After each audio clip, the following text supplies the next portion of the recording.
Hi అండి, welcome to cook with me. ప్రతి పండగకి ఖచ్చితంగా పులిహోరని తయారు చేసుకుంటాం కదండి. అలాంటి పులిహోరని చాలా సింపుల్గా ఎలా తయారు చేసుకోవాలో ఇప్పుడు చూపిస్తాను. పులిహోర తయారు చేసుకోవడానికి మనం ముందుగా రైస్ను వండుకోవాలండి. అన్నాన్ని మెత్తగా కాకుండా కొంచెం పలుకుగా వండుకోవాలి. అన్నం వార్చుకున్న పర్లేదు, కుక్కర్లో పెట్టుకున్న పర్లేదు, కానీ మెత్తగా అయితే వండుకూడదండి. పలుకుగా కొంచెం పొడిగా వండుకోవాలి. ఇప్పుడు ఈ రైస్లో 2 స్పూన్లు ఆయిల్ వేసుకుని కలుపుకోవాలి. ఇలా చేయడం వల్ల అన్నం ముద్దలా కాకుండా పొడిలాడుతుంది. ఇప్పుడు 2 స్పూన్ల ఆవాలను నీటిలో వేసి నానబెట్టి మెత్తగా నూరుకోవాలి ముద్దలాగా.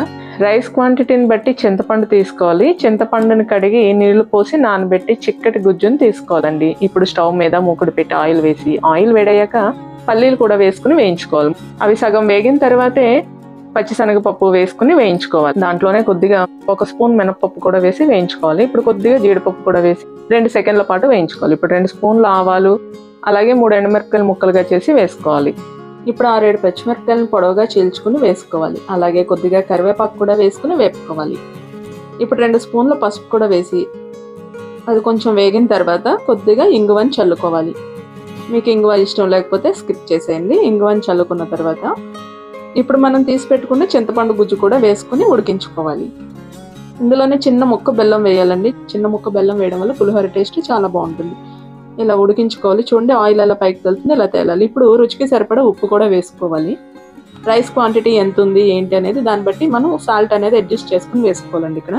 ఇప్పుడు చివరిగా మెత్తగా నూరు పెట్టుకున్న ఆవాల ముద్దను కూడా వేసి బాగా కలిపి స్టవ్ ఆఫ్ చేసుకోవాలి.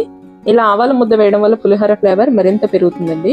ఈ పులిహోర మిశ్రమం అయితే 1 నెల రోజుల వరకు నిలవ ఉంటుందండి, పాడవకుండా. ఇప్పుడు ఈ మిశ్రమాన్ని రైస్ లో కొద్దిగా వేసి రైస్ మొత్తం కలిసేలా బాగా కలుపుకోవాలి. మొత్తం అంతా బాగా కలిసిన తర్వాత 15 నిమిషాల పాటు అలా వదిలేయాలండి.